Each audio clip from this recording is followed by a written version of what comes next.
Um, Actually doing a little bit of an impromptu episode. So surprise, surprise. Wanted to circle back. You guys remember about a week ago did my college football playoff predictions and conference. And there was one thing that I forgot about this year is that they're doing straight seeding and not the whole conference champions get a playoff spot. And Josh Payton, his podcast, as well as Joel Clatton, his podcast, that reminded me of that major change to where now you're trying to do straight seeding with the best 12 teams. So there's a chance that a conference champion in a Power Four conference could be the 12th seed. They could be a 7 seed, 8 seed, whatever it might be, based on the rankings in the country at that time, because they want to make sure one, we're getting the best teams in, right? But also that we're getting some actual good matchups in.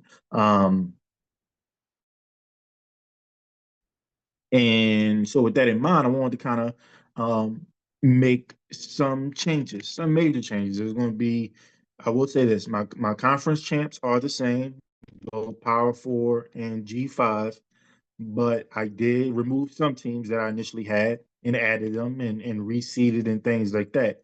Things were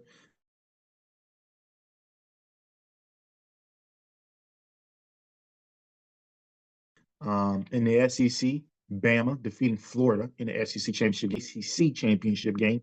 I had Michigan beating Oregon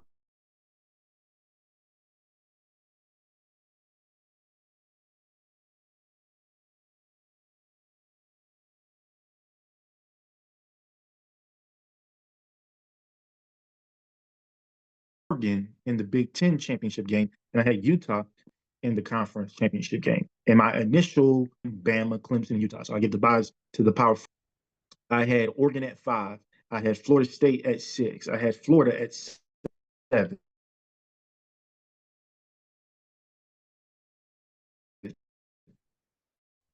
LSU at 8. OU at 9. Penn State this year at 11. Tulane, who I'm high on as a G5. I believe my matchups were all kind of out of whack. I ended up having, Michigan facing LSU, where I ended up getting my Final Four being LSU versus USC and Bama versus Utah, and a Bama. There's going to be some major changes. You're going to, when I talk about these new teams, you're going to see, oh, wait, he removed some teams. I'll talk about that a little bit. But as you can see, the ending result would be the same. Um, so as I mentioned, my conference champs are continue to be the same.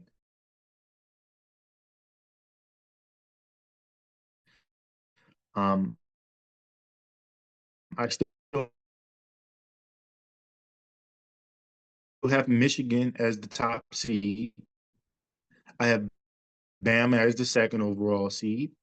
I put Florida in big wins against Georgia and Texas this year, and I think they'll come in as well as Florida State, and I think they'll come in as a one, maybe two loss team coming into that or coming into the conference championship, and so they may end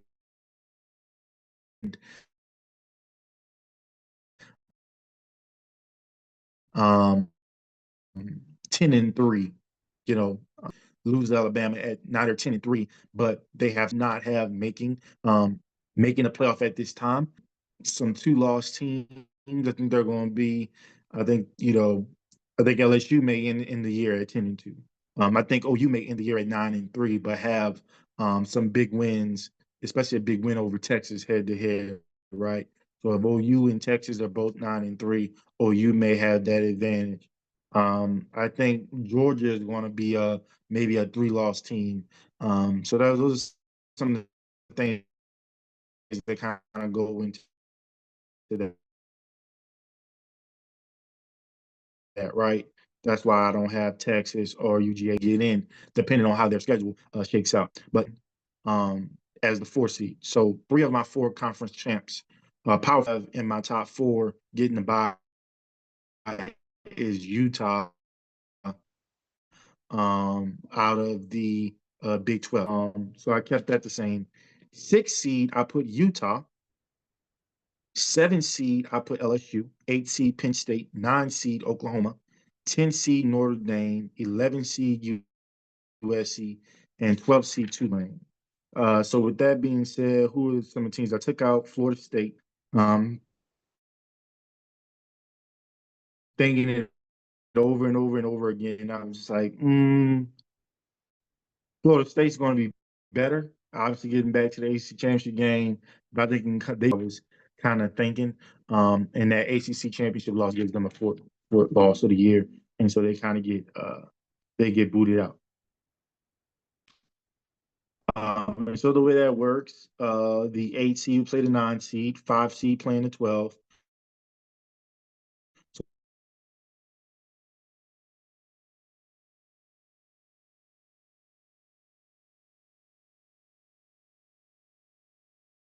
So 8 seed, 9 seed, that's Oklahoma going up to play Penn State. Then you have Oregon. Then you have Notre Dame going to LSU. Now I know in Josh Pate's podcast he had LSU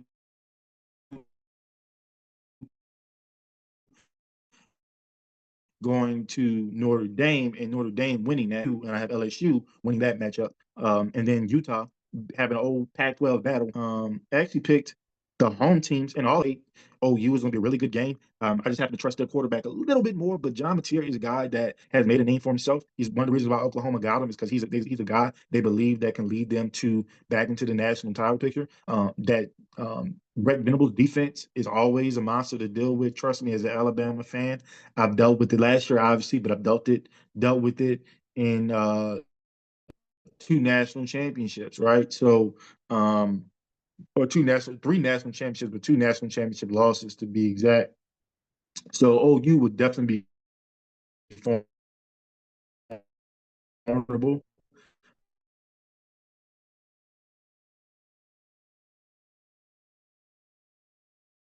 Um, um, um, but I'm gonna go with the home team. I think a lot is riding on James Frank damn near and start to make progress. So you can see them moving on, even despite having a playoff appearance. The past. I'm gonna go Oregon over Tulane. It's hard to win in that stadium, and Tulane, I think they're gonna do well initially, but the advantages they have up front, I think they're going to wear Tulane down and ultimately come away with the win there. Um, I got LSU beating Notre Dame.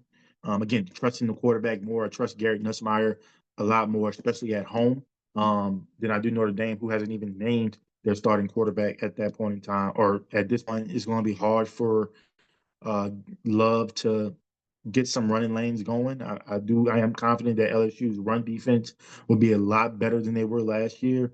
And Notre Dame, in my opinion, doesn't have necessarily the skill players on the outside uh, to really attack LSU and make them pay in the passing game. So I'm gonna go with them uh, at home in Death Valley, and I'm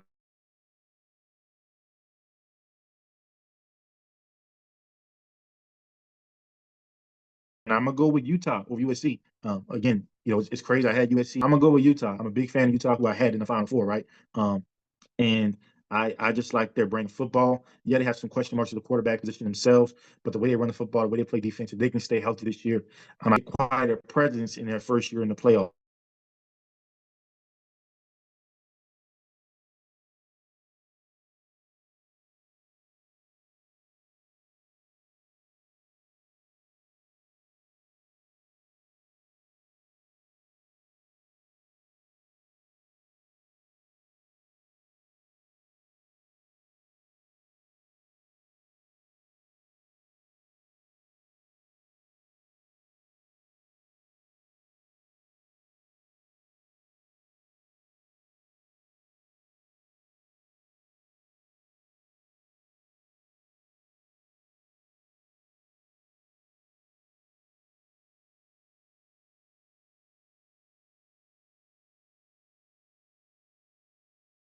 final matchup.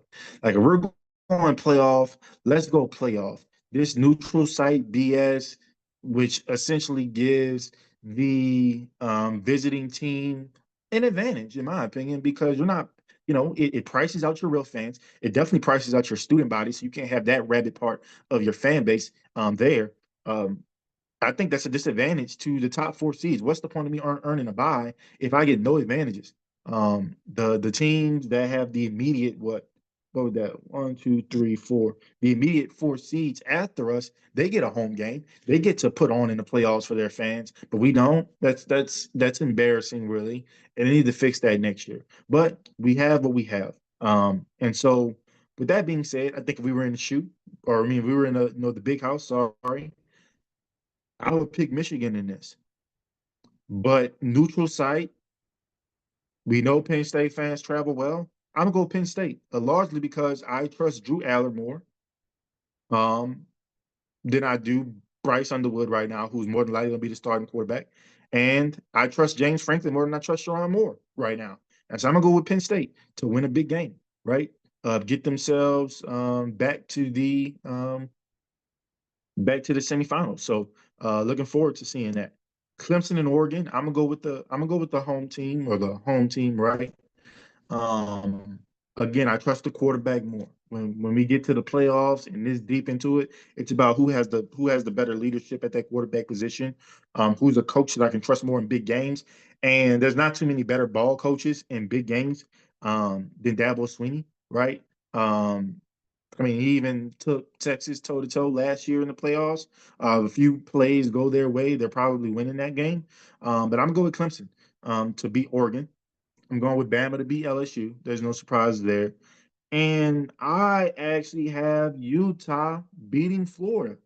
Again, like for all we know, they may put this game out west, which gives Utah a huge advantage. They may put it, in the, up on like on the east, but northeast or whatever it might be, which may still give Florida an advantage. But here's the thing: it's not going to be in the swamp. If this was in the swamp, I would pick Florida, no problem. Like I love DJ Lagway. I love what they're building around him. Um, think he's going to be one of the better players this upcoming year, but definitely next year as he reaches his draft eligibility. Um, but I don't know. I trust Utah more, even though they themselves have also not been in the playoff. They're coming off a big win against USC, having a level of experience in the playoff that Florida just doesn't have at this point in time. And so I'm gonna go with Robert Utah on that one. And so that makes my semifinal matchup Clemson versus Penn State, Bama versus Utah. So almost similar. The difference is I still have Bama. So my previous predictions had Bama versus Utah in the semis, but I also had LSU versus USC. Well, those two teams did not make the cut. And so those teams have been replaced by Clemson and Penn State in my new updated rankings. And I'm going to go with Penn State on this one. Again, a Big Ten team gets in as the 8 seed and runs the table. Ohio State did it last year, got the 8 seed, got to play Tennessee, um, curb stomped them, really. Took advantage of a young quarterback and Nico. Let's see what their bracket looks like, right? They're playing OU, playing John Mateer, who played really well at Washington State, but hasn't really played. When we talk about the levels of college football, he hasn't played on that level yet, so they get a chance to take advantage of that. And then they get another chance at um, a young Bryce Underwood and take advantage of that matchup and find themselves in the semifinals. And Drew Aller versus Cade Klubnik, two projected first round picks at the quarterback position.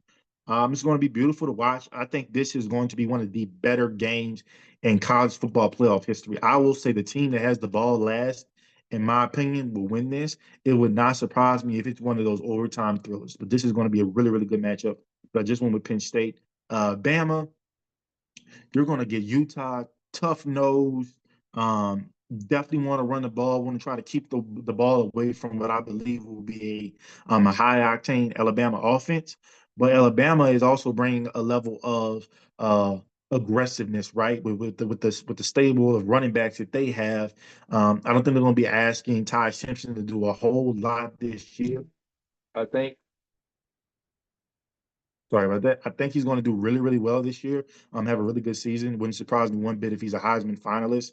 But I think Bama's going to going to have the better skill positions offensively. Obviously, Ryan Williams, Jeremy Bernard, Isaiah Horton.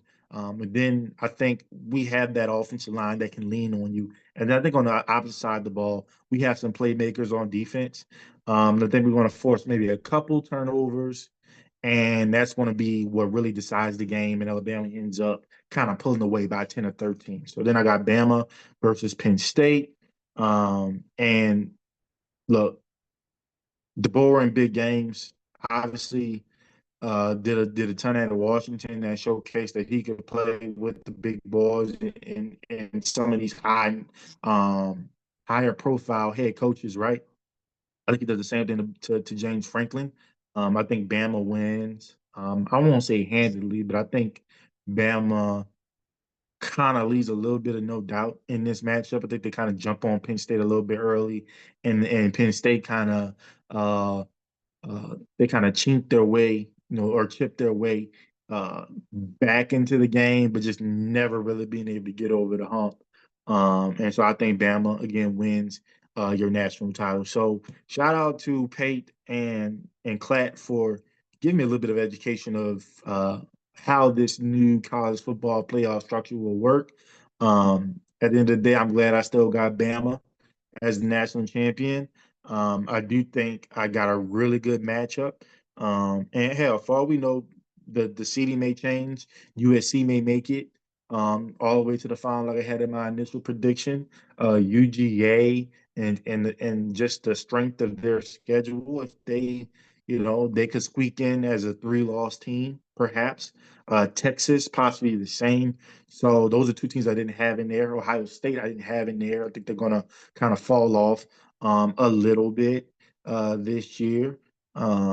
But I did want to keep Oregon in there. I think Michigan bounces back from a season that they had because I think they were a much better team than their record showed. I think USC was a much better team last year than their record showed. So, and I think what helps USC is that they haven't watered down their out of conference schedule. They're playing in Notre Dame and teams like that. Obviously, opened the season last year against LSU, so they're not afraid to play. That's kind of my updated, and I'm going to stop recording, post this up. Again, make sure you guys like and subscribe to the channel. On to that as I finish, as I always do. If there's anything I said that offended anyone, right? It's a good thing. It's an opportunity for me to learn, and it's an opportunity for you to teach me. All I ask is that you keep it respectful.